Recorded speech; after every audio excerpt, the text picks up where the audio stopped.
Chapter 4. Objects of Great Value. The first week of the Endora salvage had been all about mapping the wreckage and the expansive debris field. "Here's what we know," Captain Sobranis told Scythe Posuelo, bringing up a holographic display. The island of the Enduring Heart sank right along the ridge of the subsea mountain range. It hit a peak on the way down and split into 3 sections. Jericho rotated the image. 2 segments came to rest on this plateau east of the ridge.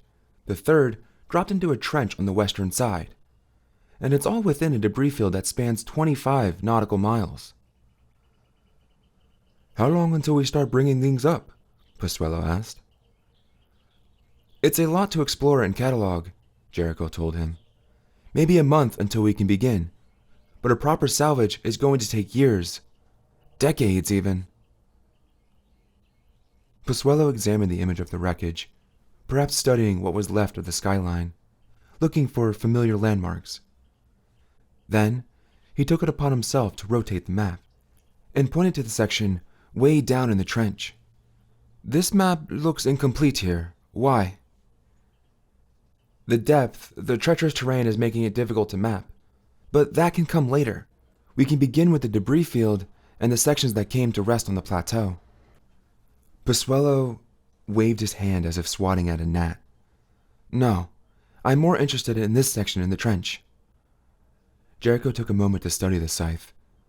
The man had been affable and forthcoming thus far. Perhaps there was enough trust between them now to gain some information Posuelo might not be willing to share with others. "If there's something specific you're looking for, it would help if I knew." Posuelo took a moment before he answered. "The Amazonian Scythum is interested in the recovery of priceless artifacts. Those artifacts can be found in the ruins of the Museum of the Scythum." "The Enduring Heart?" asked Jericho. "I'm sure the heart itself is long dead and devoured." "It was in a protective case," Posuelo told him. "Whatever remains of it should be preserved in a museum." Then he added, "And there were other items." When it was clear that Posuelo was not going to reveal any more, Jericho said, "Understood. I'll instruct the other crews that they can salvage the sections of the city on the higher plateau, but my team, and my team alone, will take on the wreckage in the trench." Posuelo relaxed a little bit. He took a moment to look at Jericho with what was either curiosity or admiration, or a little bit of both. "How old are you, really, Jerry?" he asked. "Your crew tells me that you turned a corner before assuming command, what would put you about twice your physical age. But you seem older, wiser. I'm thinking that wasn't the first corner you've turned." Jericho took a moment, considering how best to answer. "I'm not the age I tell my crew," Jericho finally admitted, because a half-truth was better than no truth at all. The Enduring Heart, the one for which the great floating city was named, was the oldest living heart in the world, kept alive by electrical stimulation and rejuvenating nanites so that it was forever young. It had beat over 9 billion times, and was a symbol of humanity's conquest of death. However, it died when the island sank and power was cut to its electrodes. As Scythe Posuelo had said, it was indeed protected within an impact-resistance tempered glass case. But the case could not stand the pressure so far down, and it had imploded long before reaching the bottom. As for the heart itself, or what was left of it after the implosion, it would not turn up among the debris the salvage team eventually found. No doubt it had been devoured, if not by the carnivorous sea life that had been lathered up into an artificial feeding frenzy, then by some lucky scavenger who just happened to be passing by. While all the other salvage teams were satisfied to go after easier salvage, Jerry Sobranis' crew labored tirelessly, with little to show for its effort for weeks. While other crews were bringing up treasure troves, Captain Sobranis brought up virtually nothing. With the towers of the drowned city leaning at steep angles, ripping free and tumbling with the slightest provocation into the depths. It was too dangerous to actually send crew members down. While amphibious Tasmanians were fine for shallow salvages, they couldn't dive past 60 meters without a pressure suit.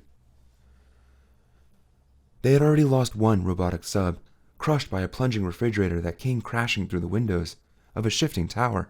True, anyone who was skilled could be sent off for revival, but that required being able to retrieve their bodies from the trench. It was simply not worth the risk. Posuelo, usually a man of measured demeanor and not easily riled, was now prone to fits of frustration. "I realize that this is a delicate process," Posuelo said after the 5th week of remote deep dives. "But sea slugs move faster than you and your crew." What made his frustration worse was the arrival of more and more Scythe yachts. Representatives from nearly every Scythedom in the world had begun to show up, because everyone knew that he was after the vault of relics and futures. It was fine when it remained in a place too cold and too deep for even sunlight to reach. But out of sight did not mean out of mind. "Your Honor, forgive my impertinence," Jerry told Sydney, because now they were most certainly on a first-name basis. "But it's a steel vault sealed within another steel vault, buried beneath 1,000 tons of wreckage on the side of a dangerous slope. Even if it wasn't at the bottom of the sea, it would be hard to reach. It requires meticulous engineering, effort, and above all, patience. If we don't wrap this up in short order," rallied Posuelo, "Goddard will swoop in and take everything we bring up." Yet Goddard's presence at the site was, thus far, conspicuously absent. He had sent no salvage teams or representatives to ensure he got his share of the diamonds. Instead, he raved publicly about defiling hallowed waters and dishonoring the dead, claiming he wanted no part of anything that was found down there. But it was all posturing. He wanted those diamonds as much as anyone, if not more. Which meant that he had a plan to get them. There was no denying that Goddard had a knack for getting whatever he wanted, and that kept every Scythedom in the world on edge. Scythedom. The word used to mean the global organization as a whole, but now regional thinking had taken over. There was no sense of a world Scythedom anymore, only provincial politics and petty grievances. Posuelo had nightmares of a world where Goddard had all the diamonds and could handpick every single new scythe. Were that to happen, the world would tilt so heavily toward his so-called New Order, it would tip off its axis. And the voices of those who resisted him would be lost in the pained wails of those he gleefully gleaned. "Will you ever tell me what's in the vault that's put such a bee in everyone's bonnet?" Jerry asked after a dive that was deemed successful because no equipment was lost. "A bee? More like a hornet's nest," Posuelo answered. "The vault, as does any vault, contains objects of great value. But in this case, those objects are not your concern, because they are only of value to scythes." At that, Jerry smirked. "Ah, I always wondered where the scythe rings were kept." Posuelo cursed himself for having said anything at all. "You're too clever for your own good." "That," Jerry said, "has always been my problem." Posuelo sighed. Was it so bad that the captain knew? The affable Madagascan was not the greedy sort, treated the crew well, and had shown nothing but respect for Posuelo. The Scythe needed someone to trust in all this, and Captain Sobranis had certainly proven herself trustworthy, or himself, as the sky was currently under heavy cover of clouds. "It's not the rings, but the gems themselves. Many thousands of them," Posuelo admitted. "Whoever controls those diamonds controls the future of the Scythedom."